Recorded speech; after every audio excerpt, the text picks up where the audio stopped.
Hey guys, in this video I'm gonna go over my league starter for patch 3.25, the Settlers of Kalguur League, which is once again going to be Rage Vortex Berserker.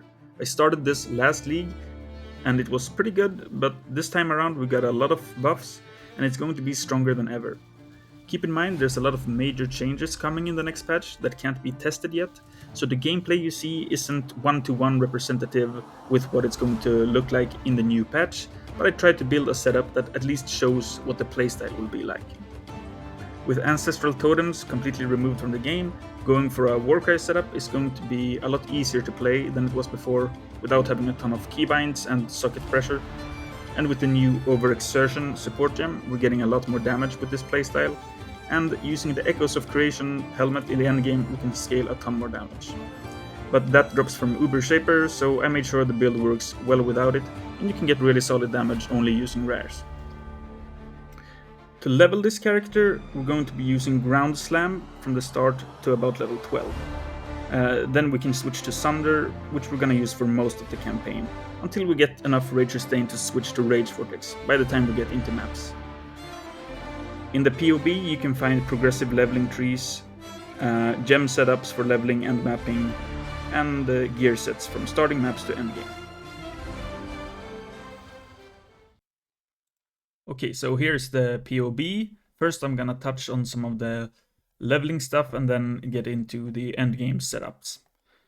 So first off, you have some leveling notes here that you can just, if you just want to pause the video and check them out, or open up the POB and read at your own pace. You have some leveling notes here. You have a gem setup for leveling here, starting with Ground Slam, Sunder, and then switching to Rage Vortex. You might be able to do it during the campaign. We can't test it right now because Rage is being completely reworked, and yeah, you're just gonna have to go by feel. But if you want to be safe, just use Sunder all the way through the campaign. And then you have some auras and some utility skills and stuff like that. I'm not sure exactly when you'll want to start using more than one warcry. You're starting off with just Intimidating Cry, and then Rallying Cry. It's probably worth it if you're using Overexertion, but I would start doing that probably once you have a 5-link for your Rage Vortex to use Overexertion. That gem isn't in POB yet, so that's why I don't have it, but yeah. You can start using more warcries when you start using Rage Vortex, and that's mostly gonna be when you're through to maps in the main setup here. But yeah, for the leveling trees, they're gonna look something like this. You're gonna start out here.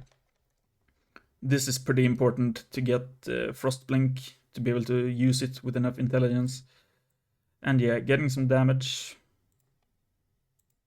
Again, you can look through these at your own pace. Here you start getting some rage and hit. And then Measured Fury is gonna make your playstyle a bit smoother, having one more exert. I'm using Warcries cannot exert travel skills here early on, but when you're switching to Blade Vortex, I usually take this one out, because in mapping I actually don't use Leap Slam anymore. I just use Frostblink. So later on I switched that to Warcries have a minimum of 10 power, which that's nice for generating endurance charges with Enduring Cry, which by the way you can do that during leveling as well, but it's not really needed, so I wouldn't recommend it until you get to maps and you start getting some extra maximum endurance charges. And endurance charges, of course, is going to make you a lot tankier this league than before. So yeah, you go up, you get Resolute Technique, so you don't have to worry about accuracy. Since they have reworked War Banner, you might want to use Precision very early on, but this accuracy from versatility and then just rushing a Resolute Technique should make your hit chance good enough up until, of course, when you reach this, you're all good. But yeah, this is when you can switch to RV, probably, when you have all the rage nodes. And yeah, that's pretty much it for the campaign section of the video. And for mapping trees, you have, yeah, starting maps, level 80, level 90. You can check these out at your own pace. By level 90, your gear is going to look something like this. Just basic rares and soul tether for overleech, which is used to offset the life loss from Rite of Ruin. You want to start off taking Crave the Slaughter as your first. You can see here, yeah. Crave the Slaughter first. And then I think Warbringer is going to feel better, especially if you're using Rallying Cry. You could also go Aspect of Carnage after Crave the Slaughter for more damage, but it's up to personal preference, I think. And then, yeah, by starting maps and Merciless Lab, you have these three, and then for your last one, getting Rite of Ruin. But yeah, you want to have Soul Tether before you take Rite of Ruin, I think, to make the life loss not feel so bad. If you want to, you can also try to... you can take these 3 points for Hearty, which is going to offset the life loss, I think, as well. But I think Soul Tether will feel pretty good. And then you can invest some into this Leech Mastery, for example. But yeah, we're taking all the Rage nodes, pretty much. And the tree is just pretty basic. You can check it out at your own pace. And that's pretty much it for the gear and the tree. So let's look at the skills here. The main setup is going to be Rage Vortex with Melee Fizz, Pulverize, Brutality, Impale, and you're not going to be using Overcharge, but you're going to use Overexertion, which is a new gem that is not currently in POB. So I just put Overcharge here as a placeholder. And in the configuration, I put in the damage from Overexertion. As you can see, it's a lot of damage. It's 10% more damage per warcry, and then 20% more damage baseline at level 20.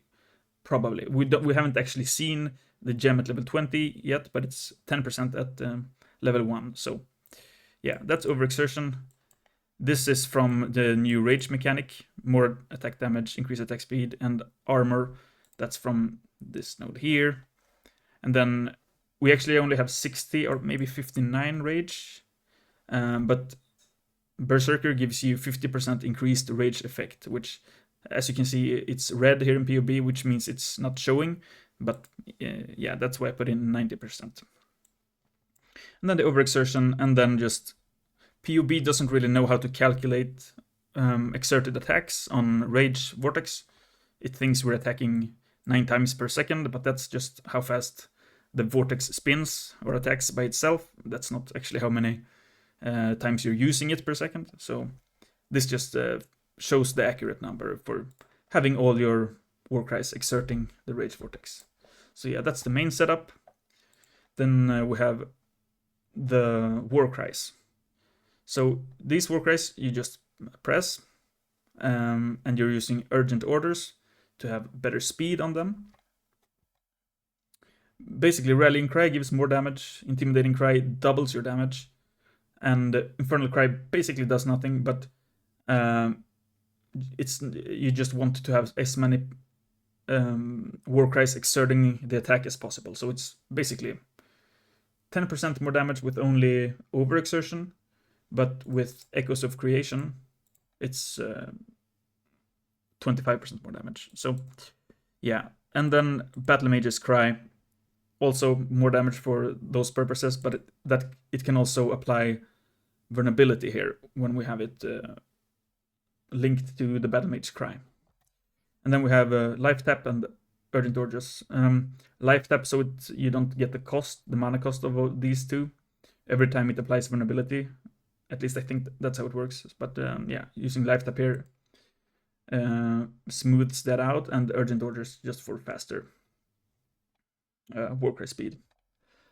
And that's it for the warcries, I guess. And then for the auras here, we're using Pride, Herald of Purity, Blood and Sand. So when you're in Sand stance, you do more damage. Sorry, Blood stance more damage, Sand stance more AoE. Herald of Purity is good because it gives us 4 allies that benefits Rallying Cry, so that's mostly why we're using that. And Pride is just more damage. And then I also have Enduring Cry here. Now, Enduring Cry doesn't exert your attacks, but that's the main way I'm getting endurance charges.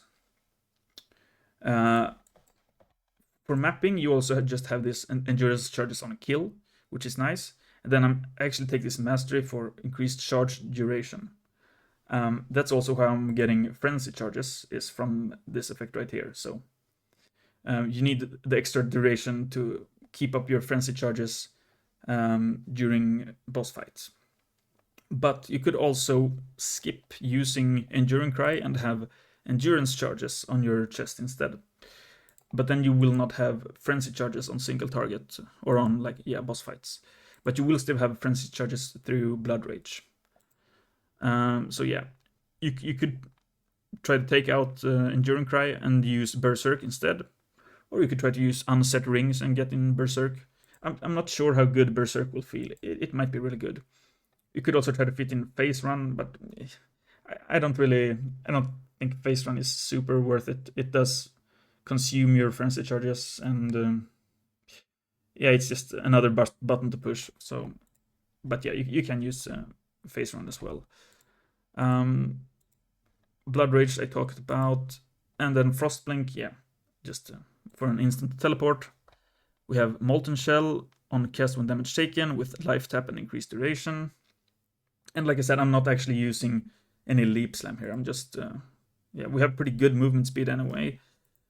I mean, good enough, I guess. It is a little bit annoying to lose the movement speed from we used to have from Rage, so you might want to try to fit in a leap slam setup, but that would be essentially 3 more sockets, and I'm not sure it's worth it. I think it's better to just be kind of slow and just use Frostblink. But yeah, you could also try to go for automated warcries. Again, that's gonna be more reservation and more sockets. So I think it's better to just press them. Maybe automating one of them, like the Infernal Cry, could be a thing. Then you would need some kind of increased reservation because I only have 15% left right now. So yeah. But that's pretty much it, I guess. Like I said, some of this is still theoretical, of course, because we're not able to actually try the new patch, right? And so there's some unknowns going into this. I have a level 100 tree here as well, where you just go pick up the last endurance charge.